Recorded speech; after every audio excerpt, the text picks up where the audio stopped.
इस सुबह के समय के लिए मैं परमेश्वर का धन्यवाद करता हूँ।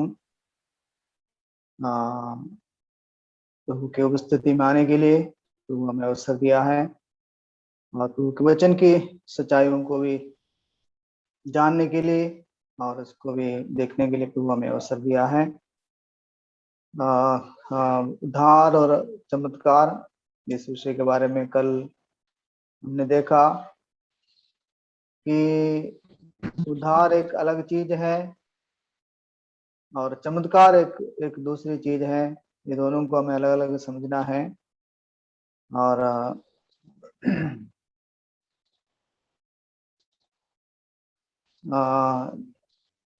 यूहन्ना रचित सुसमाचार 9वां अध्याय में से हमें देखा, उस अध्याय में कुछ लोग उसमें से हम समझ सकते हैं कि संसार में कुछ लोग आत्मिक रीति से अंधे हैं, लेकिन कुछ लोग शारीरिक रीति से यानी कि कुछ लोग शारीरिक रीति से अंधे हैं और कुछ लोग आत्मिक रीति से भी अंधे हैं। दो प्रकार के लोग उस अध्याय में हम देख सकते हैं और दोनों को प्रभु की जरूरत है। शारीरिक अंधापन है, उसको भी प्रभु दूर कर सकते हैं, लेकिन आत्मिक अंधापन वो ज्यादा सीरियस है, ज्यादा गंभीर है, जिसके कारण वो परमेश्वर के सच्चाई से वो वंचित रह सकते हैं, दूर रह सकते हैं।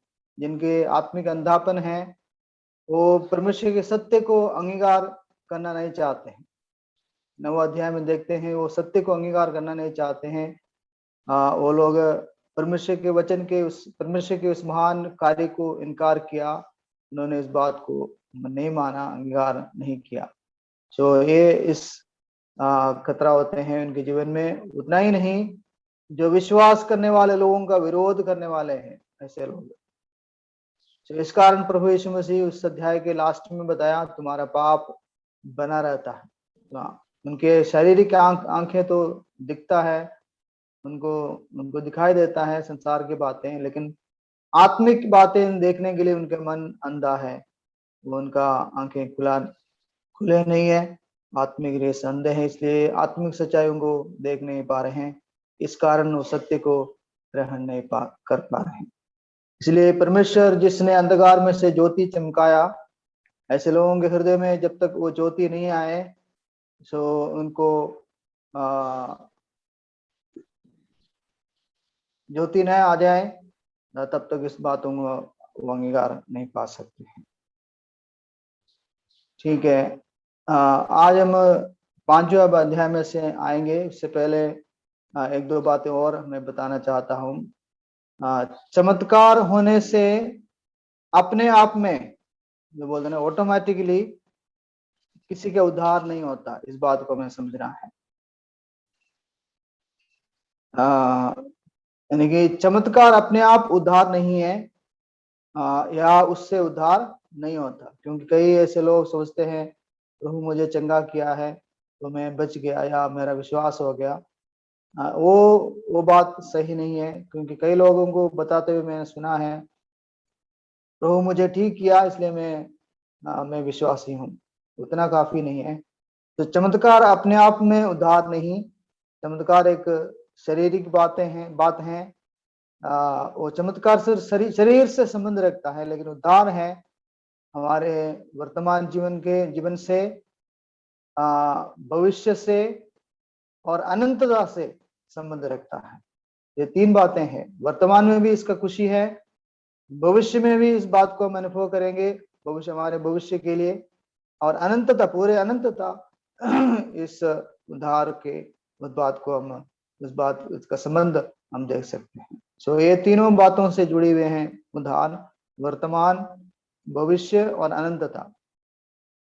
ये तीनों बातों से उद्धार शब्द जुड़े हुए हैं।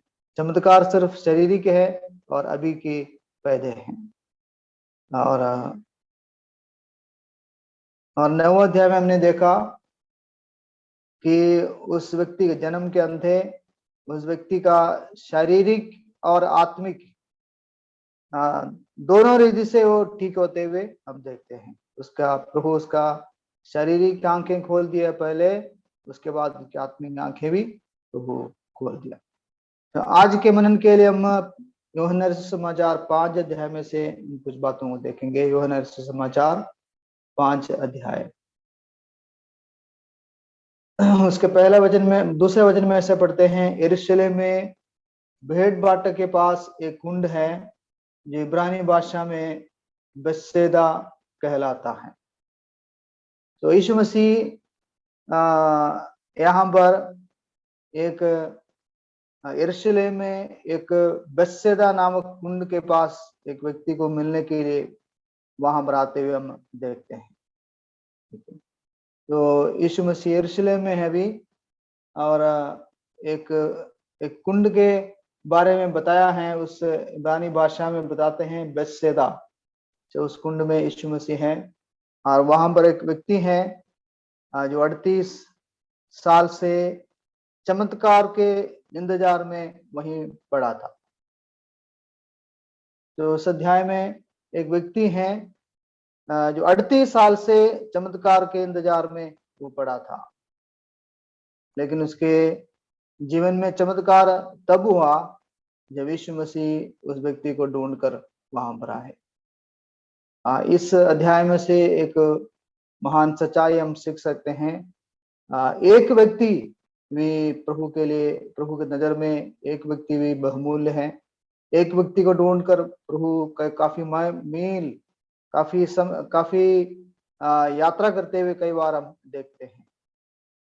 4 अध्याय में भी हम देखते हैं यीशु मसीह यात्रा कर सामरी नामक गांव में पहुंचते हैं एक स्त्री को मिलने के लिए, और यहाँ पर यरूशलेम में पहुंचता है एक व्यक्ति को चंगा करने के लिए। जो एक व्यक्ति परमेश्वर के सन्मुख बहुमूल्य है, और एक एक व्यक्ति के साथ प्रभु बर्ताव करना चाहता है, और एक एक व्यक्ति को उस उद्धार के अनुभव में प्रभु लेके आना चाहता है। तो यहाँ पर एक व्यक्ति है जो चमत्कार के इंतजार में था, लेकिन उस व्यक्ति के जीवन में कोई चमत्कार नहीं हुआ। और इस कुंड का विशेषता यहाँ पर लिखा है, इधर जो बताया है, कोई स्वर्गदूत आता है, पानी को हिलाता है, जो पहला व्यक्ति उसमें उतरता है वही ठीक होता था। लेकिन हम इस व्यक्ति के जीवन में हम देखते हैं इस कुंड के विशेषता तो यहाँ पर बताया है, लेकिन इस व्यक्ति के जीवन में इसका कोई फायदा नहीं हुआ। इस बात को हम देखते हैं, ध्यान करना है। और उस कुंड में उतरने का बारी अब तक उसके जीवन में नहीं आया था, कुछ ऐसे शारीरिक कारणवश, शरीर के दुर्बलता के कारण उसको 38 साल से वो व्यक्ति वहां पर पड़ा था। लेकिन उस व्यक्ति को वहां पर उतरने का बारी नहीं आया। तो हम सोच सकते हैं कि क्या हालात है उस व्यक्ति का। 1-2 साल नहीं, 38 साल, 38 साल इंतजार करने के बावजूद भी वहां उसको उस कुंड में उतरने के बाद यानी कि अवसर नहीं मिला। तो इस संसार में जो भी कुछ होता है उसका कुछ सीमा होता है, और इसके लिए काफी सीमाओं को यानी कि संसार में जो भी कुछ होते हैं उसके लिए यानी कि कई ऐसे बाधाएं होते हैं जिसको पार करना कई लोगों से यानी कि संभव नहीं है। सो ये क्या दर्शाते हैं यहाँ पर देखो, और भी काफी लोग उधर पड़े थे, लिखा है, और इसके 5 ओसारे हैं, और इसमें बहुत से बीमार पड़े रहते थे। बहुत से बीमार, एक कुंड है और कुंड के चारों तरफ बहुत से बीमार पड़े रहते थे, लेकिन नियुक्त समय पर कोई एक व्यक्ति ठीक होता था, ऐसा लिखा है इसमें।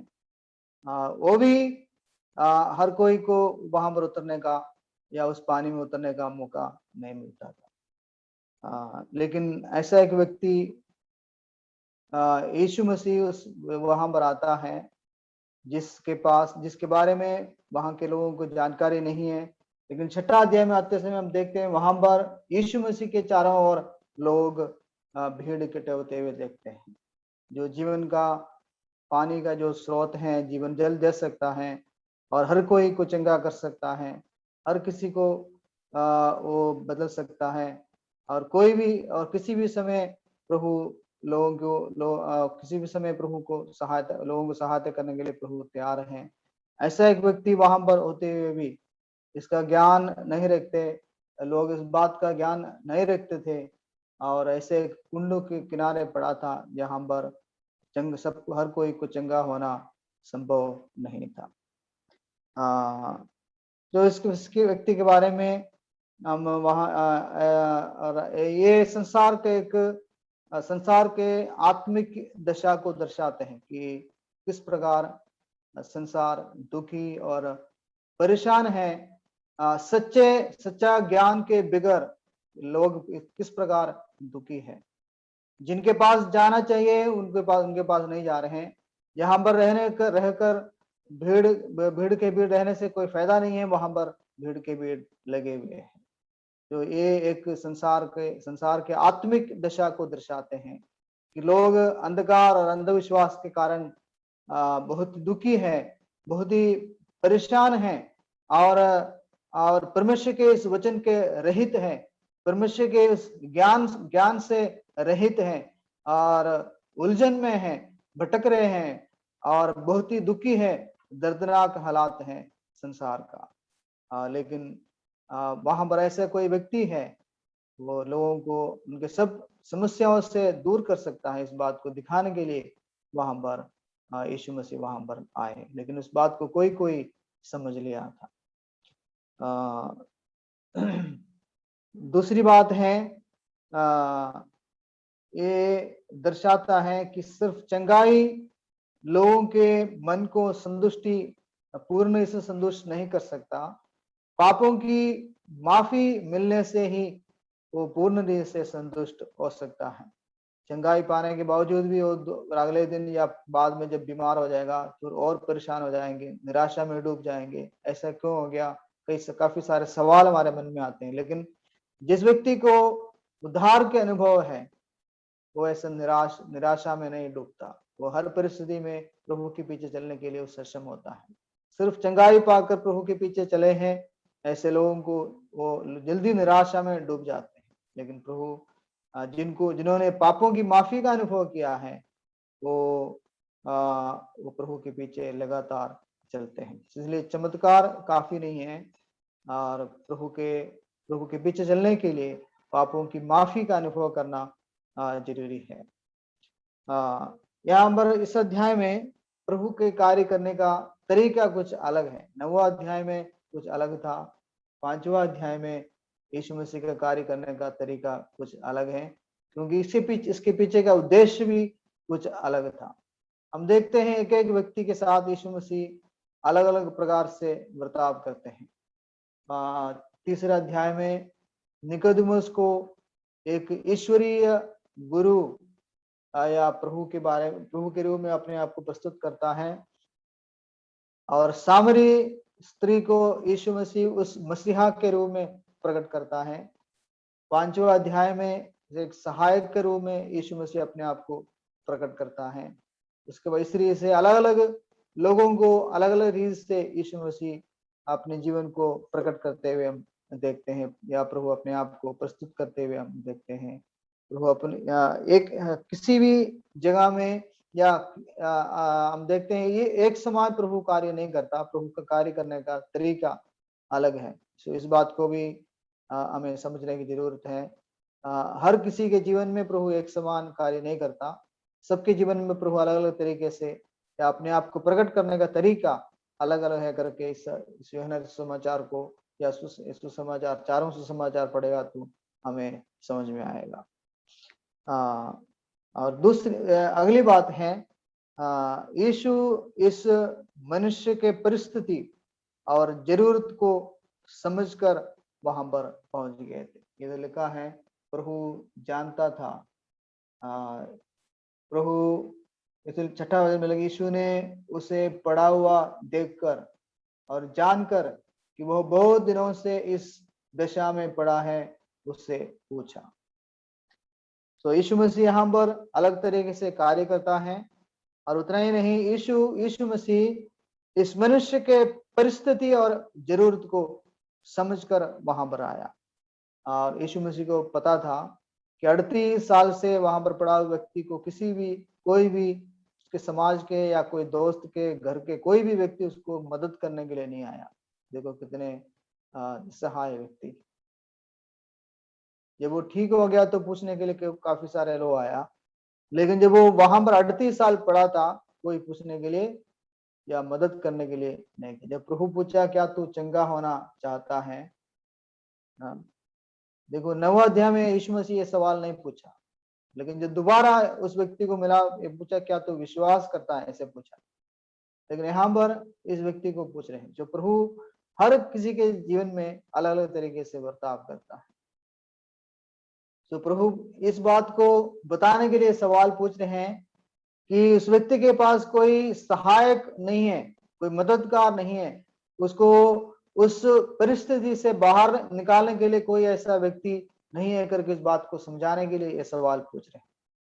और वास्तव में उस व्यक्ति को मदद करने के लिए जो सक्षम व्यक्ति हैं, जिनके पास ताकत है, सामर्थ्य है, वही इस सवाल को पूछ सकते हैं। और प्रभु पूछा क्या तू चंगा होना चाहता है?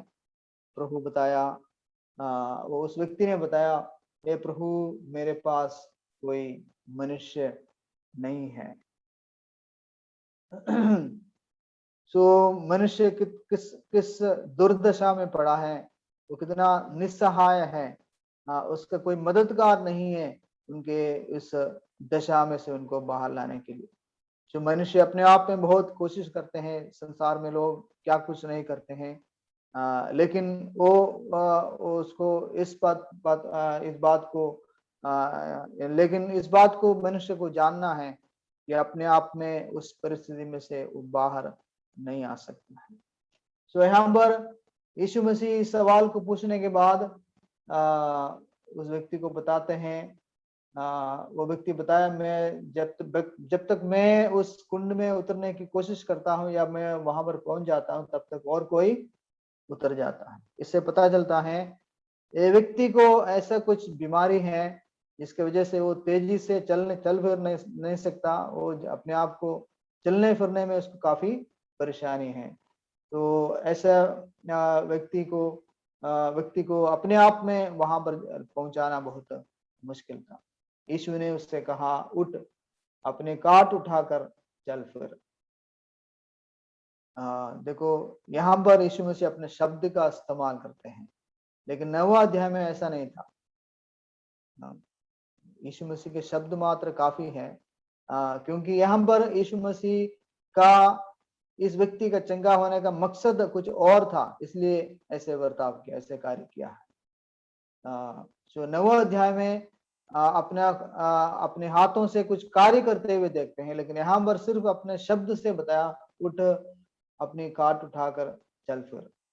जो बहुत मनुष्य तुरंत चंगा हो गया और अपनी काट उठाकर चलने फिरने लगा। देखो प्रभु के एक शब्द काफी था, सिर्फ इतना ही बताया, उठ और अपनी काट उठा और चल फिर। प्रभु की आवाज में देखो कितने ताकत है। कुदरत प्रभु की इस आवाज को पहचानते हैं और मानते हैं। और बीमारी से ग्रस्त लोग प्रभु की इस आवाज को पहचान के आवाज को सुनकर तुरंत ठीक होते थे। और इस अध्याय में आगे को पढ़ेगा तो मैं समझ में आएगा, मरे हुए मुर्दे भी प्रभु की आवाज को सुनेंगे, ऐसा लिखा है। क्योंकि प्रभु की आवाज में कितने ताकत है, वो मुर्दे सुन सकते हैं इस आवाज को। तो प्रभु के आवाज कितने ताकतवर हैं या उसमें कितने सामर्थ्य हैं, उस बात को हम देख सकते हैं।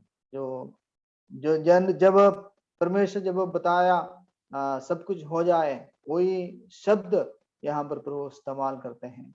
तो शून्यता में से सब कुछ अस्तित्व में लेके आने का सामर्थ्य रखता है परमेश्वर के वचन में, और वही परमेश्वर यहाँ पर मनुष्य के रूप में संसार में आया है, इस बात को बताने के लिए प्रभु इस प्रकार के चमत्कार करते हैं।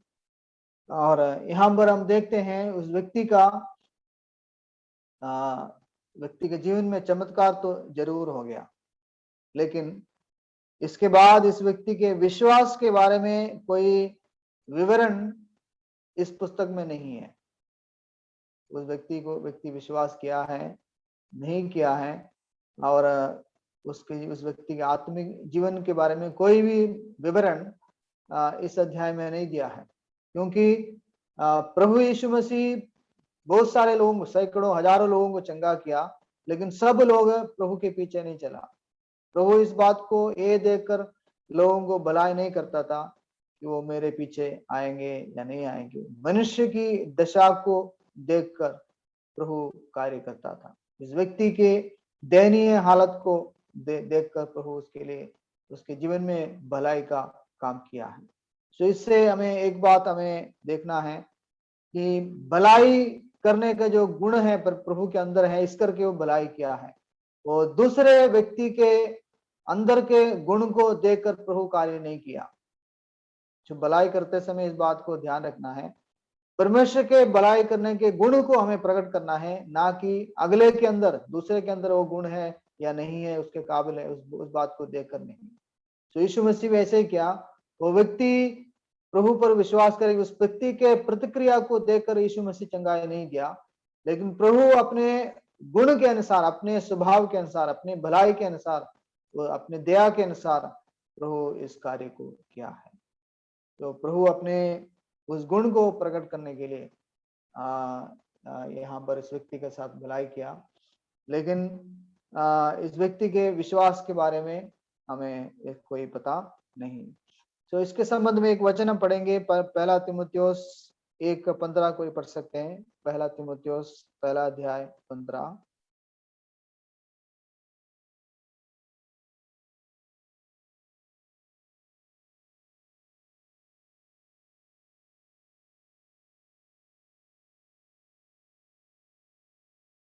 पहला तीमुथियुस पहला अध्याय 15 वचन। पहला तीमुथियुस पहला अध्याय उसके 15। हाँ जी, मैं पढ़ूंगा। ये बात सच और हर प्रकार से मानने के योग्य है कि मसीह यीशु पापियों का उद्धार करने के लिए जगत में आया है, जिनमें सबसे बड़ा मैं हूँ। हाँ ठीक है, नहीं दूसरे वो नहीं था, दूसरा तीमुथियुस 3:15 है, वो पढ़ना। दूसरा तीमुथियुस 3:15।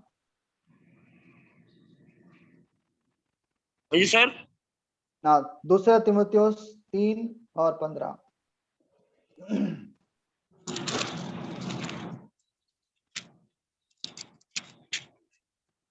दूसरा तीमुथियुस 1:15 है ना सर?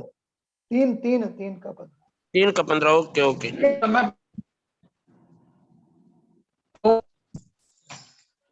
वचन पर से पवित्र शास्त्र तेरा जाना हुआ है, जो तुझे मसीह पर विश्वास करने से उद्धार प्राप्त करने के लिए बुद्धिमान बना सकता।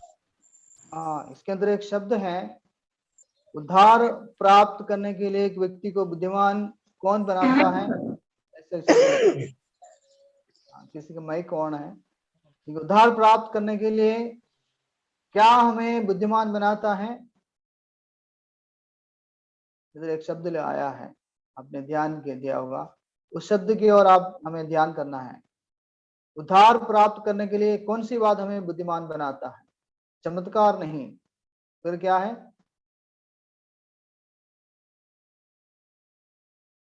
पर पवित्र शास्त्र, ऐसे लिखाना है इधर। बालकपन, तो बालकपन से पवित्र शास्त्र का जाना हुआ है, जो तुम्हें विश्वास कर उद्धार पाने के लिए बुद्धिमान बनाता है। सो ये चमत्कार ये व्यक्ति प्राप्त हो गया, लेकिन उद्धार पाने के लिए क्या जरूरी है?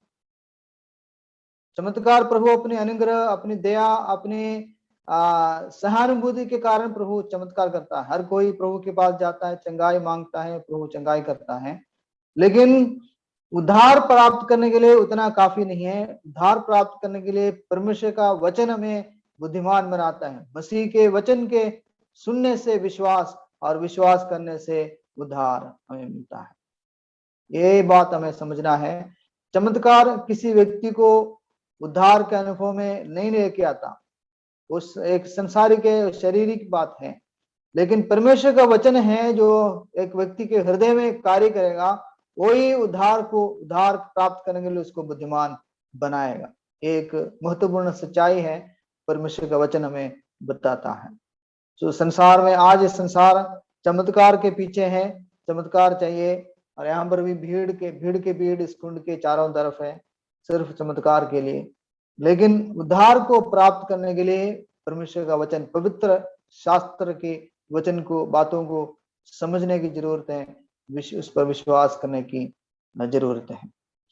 और इस बात को अंगीकार करने के लिए, यानी उद्धार की आवश्यकता को समझने के लिए, उससे पहले मनुष्य को अपने आत्मिक दशा को समझने की जरूरत है। और उतना ही नहीं, यीशु मसीह का आगमन का उद्देश्य भी हमें समझना है। यीशु मसीह का आगमन सिर्फ शारीरिक चंगाई देने तक सीमित नहीं था, हमारे उद्धार के लिए अपने जीवन को दे दिया करके, पहला तीमुथियुस 1:15 में पढ़ा है। ये बात सच और सर्वदा मानने की, हर प्रकार से मानने की योग्य वचन है कि मसीह यीशु पापियों को उद्धार करने के लिए आया। ये नहीं लिखा ये बात सच है यीशु मसीह चंगा करने के लिए आया, ऐसा नहीं लिखा। और लूका में पढ़ते हैं 2 अध्याय में, आज तुम्हारे लिए एक चमत्कार करने वाला जन्मा है, ऐसा कुछ नहीं लिखा, ऐसा नहीं लिखा। आज तुम्हारे लिए एक उद्धारकर्ता, तुम्हारे लिए एक उद्धारकर्ता जन्मा है करके लिखा है। तो यीशु मसीह के आगमन का और यीशु मसीह का बलिदान का उद्देश्य सिर्फ लोगों को चंगा करने के लिए नहीं था, और लेकिन उसके आगे वहां तक सीमित नहीं था। और उतना सीमित होते तो यीशु मसीह चंगा करके वापस चले जाते, लेकिन यीशु मसीह अपने जान देने के पीछे ये उद्देश्य था कि इसके बगैर पापों की माफी उपलब्ध नहीं था। जो प्रभु के कार्य एक स्थायी तौर पर हमें अनुभव करने के लिए उद्धार के उस बात को हमें समझना है, और उद्धार को पाने के लिए हमारे आत्मिक दशा को हमें समझना है। और यीशु मसीह जो भी कार्य किया है, चंगाई किया है, मनुष्य के आत्मिक दशा को दर्शाने के लिए था।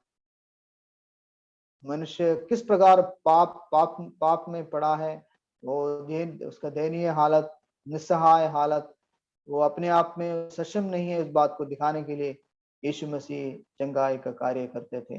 मनुष्य की आत्मिक दशा को दर्शाने के लिए प्रभु कार्य करते थे। और इसलिए यीशु मसीह इस व्यक्ति के जीवन में कार्य किया, और इस अध्याय में इस व्यक्ति को प्रभु दोबारा मिलता है। यहाँ पर 14 वचन में उस व्यक्ति को प्रभु मंदिर में मिला, उस व्यक्ति को बताता है तू तो चंगा तो हो गया, फिर से पाप मत करना, ऐसा ना हो कि इससे कोई भारी विपत्ति तुझ पर आ पड़े। तो प्रभु इसको एक चेतावनी दे रहे हैं। लेकिन 9वां अध्याय में उस व्यक्ति को दोबारा मिलते समय यीशु मसीह और कुछ सवाल पूछा था, क्या तू विश्वास करता है? लेकिन इस व्यक्ति को यीशु मसीह बता रहे हैं फिर से पाप मत कर। इसका मतलब इस व्यक्ति का प्रतिक्रिया, हमें पता नहीं प्रतिक्रिया किस प्रकार का था, लेकिन 9वां अध्याय में जो व्यक्ति का जो प्रतिक्रिया है, वो अपने बातों पर अड़े रहा। उनके जीवन में जो हुआ है वो निडर होकर गवाही देता रहा।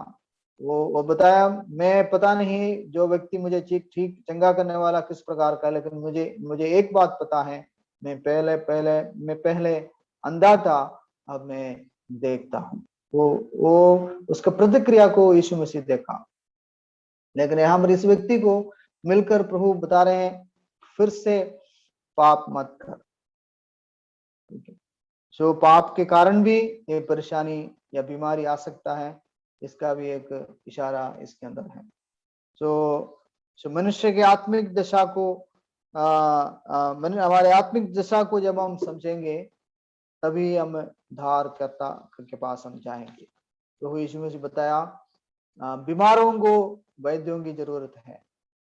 जब तक हम अपने आत्मिक दशा को नहीं समझते हैं, तब तक हम प्रभु के पास, उद्धार के लिए प्रभु के पास नहीं आएंगे। संसार सिर्फ अपने शारीरिक परेशानी को देखता है, मनुष्य अपने शारीरिक समस्या को ही समस्या समझते हैं, लेकिन उसके अंदर जो अंदरूनी जो समस्या है वो उसको दिखाई नहीं देता। इसलिए मनुष्य को अपने आत्मिक दशा को समझना है पहले। वो सिर्फ परमेश्वर का वचन हमें बताएगा, और बाहर दिखने वाले जो बातें हैं या लोगों के पीछे लगने से इसका पता हमें, इसका जानकारी हमें नहीं मिलता।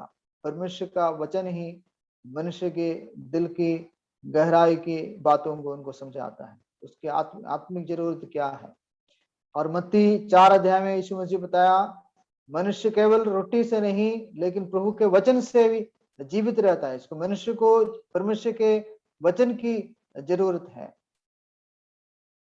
सिर्फ संसारिक बातों को आपूर्ति या संसारिक बातों को हासिल करने से उनका जीवन संपूर्ण नहीं होता, और उसके अंदर एक आत्मिक भूख प्यास है, उसकी आत्मिक दशा को इंसान समझना है, और उसके इलाज के लिए प्रभु के पास आने की जरूरत है। तो इसलिए ये अध्याय में समझाता है, चमत्कार काफी नहीं है, और चमत्कार पाने के बावजूद लोग उद्धार से वंचित रह सकता है। ये एक मेन बात इस 5वें अध्याय में से हम देखते हैं। ये व्यक्ति चंगाई तो प्राप्त किया, लेकिन इस व्यक्ति का उद्धार हुआ है या नहीं हुआ है इसके बारे में कोई जिक्र इसके अंदर नहीं। तो इससे हमें इस बात का पता चलता है कि चमत्कार या चंगाई पाने के बावजूद भी या उसके बाद में भी आप उद्धार से रहित हो सकता है, उद्धार से दूर रह सकता है, उद्धार से वंचित रह सकता है। एक चेतावनी इसके अंदर दिया यीशु मसीह, इसलिए बताया फिर से पाप मत कर। वो व्यक्ति, हम देखते हैं इस व्यक्ति की प्रतिक्रिया देखते हैं, व्यक्ति ठीक हो गया, लेकिन उसको इस बात का पता ही नहीं था कौन उस व्यक्ति को चंगा किया। दिल का है, उसको वो नहीं जानता था कि कौन उसको चंगा किया। उस 10 कोड़ी का कहानी में पता है, 10 कोड़ी चंगे हो गए लेकिन वापस एक ही आया।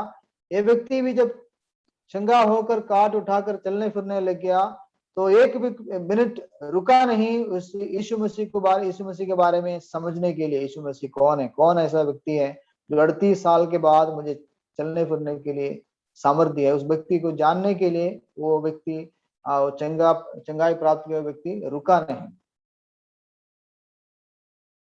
एक सोचने वाली बात है। जब वो व्यक्ति चंगाई प्राप्त किया है, उस चंगाई देने वाले व्यक्ति को पता करने, उस व्यक्ति का पता करने के लिए उसने एक मिनट भी नहीं रुका। और दूसरी बात, इस व्यक्ति को प्रभु दोबारा जब मिला तो प्रभु उसको शाबाशी नहीं दे रहे हैं, उसको चेतावनी दे रहे हैं। तो इसलिए हमें इस बात को ध्यान रखना है, चमत्कार काफी नहीं है, लेकिन उद्धार के लिए हमें प्रभु के पास जानबूझकर विश्वास करना है, समझकर विश्वास करना है। तो ये अध्याय में महत्वपूर्ण तीन बातें बताते हैं, उसके संक्षेप में बताऊंगा। पहली बात, ये अध्याय मनुष्य के आत्मिक दुर्दशा का एक तस्वीर है कि मनुष्य किस प्रकार दुख और मुसीबत और परेशानी में डूबा हुआ है। यहाँ पर बहुत से लोग वहां पर पड़े रहते थे, जो उनके शारीरिक बीमारियों का ठीक होने के लिए एक आत्मिक हालात, मनुष्य की आत्मिक दशा का एक तस्वीर है। दूसरी बात है, यीशु मसीह हमारा सहायक है, स्वर्गीय सहायक है। इस बात को इस अध्याय हमें सिखाता है। प्रभु बताया, मुझे सहायता करने के लिए कोई व्यक्ति नहीं है। प्रभु वहां पर उस व्यक्ति को सहायता करने के लिए आया। जो ये प्रभु अपनी भलाई को इस अध्याय में प्रकट किया है, अपने सहानुभूति को यहाँ पर प्रकट किया है, अपनी मदद करने के स्वभाव को यहाँ पर प्रकट किया है। यीशु मसीह अपना गुण यहाँ पर प्रकट करते हैं, किस प्रकार हमें दूसरों को मदद करना है, जो निराशा में डूबे हुए हैं, जिनका कोई सहायक नहीं है, जिनका कोई मददगार नहीं है, ऐसे लोगों को किस प्रकार मदद करना है, इस सच्चाई को भी यहाँ पर लिखना है। लेकिन सबसे बढ़कर इस चमत्कार के पीछे जो उद्देश्य है जो 18 वचन में लिखा है। ये चमत्कार के पीछे प्रभु बताया, 17 वचन में बताते हैं, इस पर यीशु ने उससे कहा, मेरा पिता अब तक काम करता है और मैं भी काम करता हूँ। तो इस चमत्कार के पीछे का उद्देश्य और उसका समरी संक्षेप, इस बात का उद्देश्य का जो बात उद्देश्य को संक्षेप में यीशु मसीह यहाँ पर बता रहे हैं। मेरा पिता अब तक कार्य करता है, काम करता है, इसलिए मैं भी काम करता हूँ। जब ये स्टेटमेंट, जब ये शब्द सेंटेंस यीशु मसीह बोला, यहूदियों को एक बात समझ में आ गया। क्या समझ में आ गया? ये लास्ट में लिखा है, परंतु परमेश्वर को अपना पिता कहकर अपने आप को परमेश्वर के तुल्य ठहराता था। तो यीशु मसीह अपने ईश्वरत्व को प्रकट कर रहा था वहां। यहूदियों को समझ आ गया, जब यीशु मसीह अपने पिता परमेश्वर को पिता कहकर क्या किया, अपने आप को परमेश्वर के तुल्य बनाया, अपने आप को परमेश्वर के बराबर। वो स्वयं परमेश्वर है, वो अपने ईश्वरीय गुण को इस चमत्कार से प्रकट कर रहा था।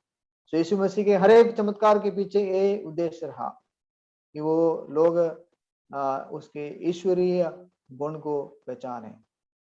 तो ये चमत्कार इस बात को दिखाने के लिए था, लेकिन कोई इस सच्चाई को समझकर यीशु मसीह के पीछे हो लिया। हर एक व्यक्ति जो चमत्कार को अनुभव किया वो प्रभु के पीछे नहीं चला, इस सच्चाई को नहीं समझा।